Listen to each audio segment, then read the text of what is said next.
Dan hal ini sebenarnya juga ada agak mirip di mana tetangga saya tuh pernah dulu naik gunung gede. Nah, waktu turun kan dia satu rombongan. Waktu turun dia kesasar sendirian gitu. Dia turunnya di Gunung Putri. Itu kan jauh banget antara Gunung Putri dan Gunung Gede. Ini menunjukkan bahwa sistem teleport itu ada, dan kita pernah mencoba itu untuk meneliti itu yang Gunung Putri yang saya ceritakan tadi. Jadi teman saya turun, tetangga saya turunnya di situ. Itu dia bingung ya. Tapi waktu berangkat kan dia satu rombongan. Jadi yang untung satu rombongan. Jadi kendaraannya dia kan disetiri teman, kemudian pada jemput di Gunung Putri. Ya semuanya pada bingung aja sih. Tapi tidak ada yang membahas hal itu gitu. Dan kayaknya kejadian itu juga tidak cuma satu kali, cuman ya masyarakat yang mau bercerita mungkin nggak banyak. Nah, takut dianggap bohong atau gimana gitu. Tapi kan kondisi itu memang terjadi beneran.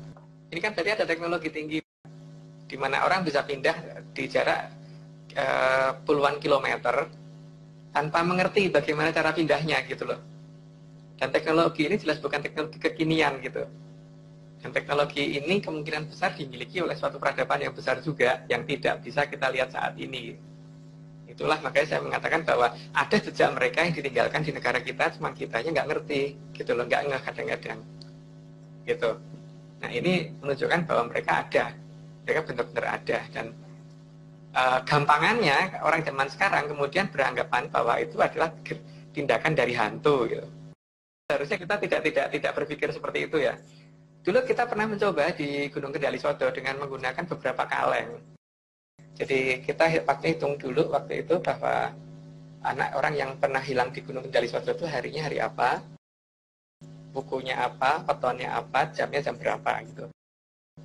Sehingga kita waktu itu sengaja ngumpulin sekitar 12 kaleng, kita kasih warna macam-macam, kita kasih warna satu-satu dan kita tandain, kita taruh per 1 meter di daerah mendekati anak tersebut hilang. Tepat di jam yang ditentukan, saya tidak berani menunjukkan hari dan jamnya karena saya juga nggak mau kalau mungkin ada orang nyoba terus hilang di sana beneran, nanti saya kena masalah. Itu 4 kaleng hilang pelonrang gitu, tiba-tiba 4 kaleng hilang dan kita tahu koordinat titiknya, langsung langsung kita cari dengan GPS dan itu kita temukan di Gunung Sewakul. Jadi teman sudah nunggu di Gunung Sewakul. Dan di Gunung Sewakul waktu kita hubungi bahwa ini 4 kaleng hilang dari sini, warna ini di sana ditemukan nggak? Ya, ketemu mas. Jadi, berarti memang benar ada sistem teleportasi seperti itu. Jadi caranya banyak sederhana, asal kita mau mengikuti cerita orang yang hilang, kemudian waktu dan sebagainya kita cocokin, baru kemudian nanti kita mencoba di hari yang lain di hitungan waktu yang sama gitu loh. Biasanya terjadi, artinya itu masih aktif dan aktifnya tapi tidak setiap hari gitu, di hari-hari tertentu.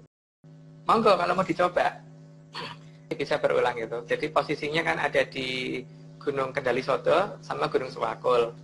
Jadi tinggal nanti dikumpulkan informasi lagi tentang waktu dan hari yang tepat gitu untuk melakukan di sana.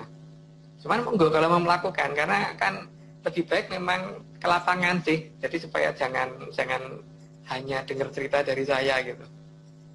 Minimal bisa dengar cerita dari banyak orang yang sering ke sana itu. Ketika ada orang hilang dan sebagainya itu ketemunya 12 km gunung sebelah satunya gitu. Jadi itu bisa dicoba. Kalau nggak berani nyoba ya minimal ada minimal mencari informasi itu betul nggak cerita tersebut. Terus tapi ya itu harus siap mental ya. Jadi jangan kemudian nanti saya yang disalahkan gitu. Yang paling penting kita ini tugasnya hanya memberikan informasi, ada hal yang tidak beres di sana dan ini nggak pernah diteliti. Dan selama ini hanya dianggap asumsinya adalah hantu gitu kan. Nah ini kita tidak mau seperti itu. Makanya kita berusaha mencari alasan yang logis bahwa di sana nggak ada apa sebenarnya. Itu batu bronjokan itu kan biasanya dipakai untuk membendung sesuatu bangunan supaya tidak longsor. Biasanya teori ketika saya masih kecil itu kan selalu dikatakan bahwa pegunungan itu akan gampang longsor ketika gunungnya gundul gitu kan, ketika nggak ada tanaman. Gitu, kurang pohon-pohonan karena akarnya itu kan seharusnya bisa, akar pohon yang gede-gede itu bisa menahan supaya kalau ada hujan besar dia tidak tererosi gitu. Tapi kenyataannya nggak begitu. Di beberapa pegunungan kita itu sangat mencurigakan karena mau hujan seperti apapun, gunung-gunung gundul ini nggak longsor.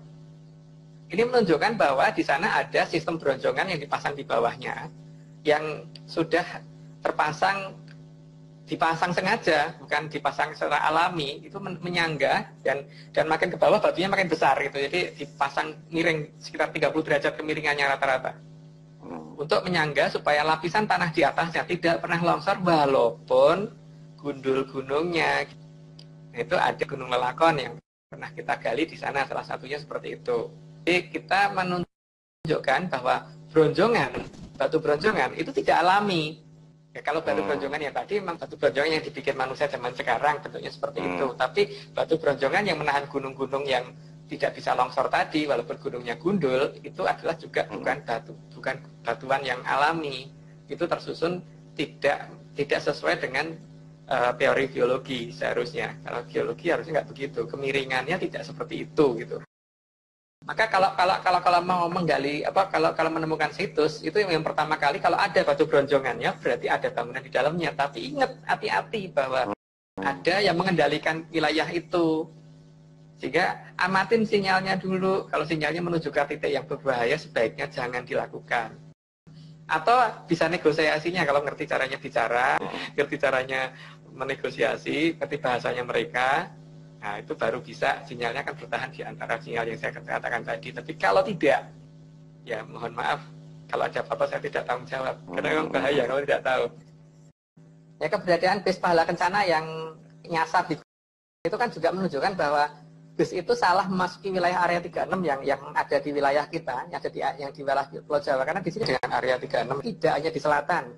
Karena kemungkinan dengan area 36 ada di 3 posisi. Bus ini salah posisinya pada saat ada perbaikan jalan karena merasa sebagai masyarakat di sana menganggap bahwa hafal jalanan di situ, sehingga si sopir bus kemudian berbelok mencari jalan memutar untuk menghindari jalur yang macet tadi. Diikuti oleh 2 truk molen kalau nggak salah. Nah, tiba-tiba dia jadi terheran-heran karena tiba-tiba merasa mentok di depan ada pohon jati. Pada saat dia mau berusaha mundur, di belakang ada 2 truk molen, dan ketika itu truk molen juga nggak bisa mundur, kan di belakangnya ada pohon jati juga. Jadi itu kan berarti ada beberapa tempat yang sebagai posisi mereka keluar dan ada posisi mereka balik gitu. Seperti dipindahkan di posisi yang nggak mereka ketahui, sehingga akhirnya pada saat keluar dari lokasi itu kan mereka harus motongin pohon jati tersebut gitu Pak, baru bisa lepas dari situ. Itu kasus yang sebenarnya hampir mirip dengan Gunung Kendali Sodo, Gunung Sewakul, Gunung Gede, dan Gunung Putri. Itu mirip banget dengan cerita itu, teman. Bedanya kalau yang di Gunung Kendali Sodo sama Sewakul karena ada di atas ketinggian, sehingga bus dan truk serta truk molen nggak sampai sana gitu Pak.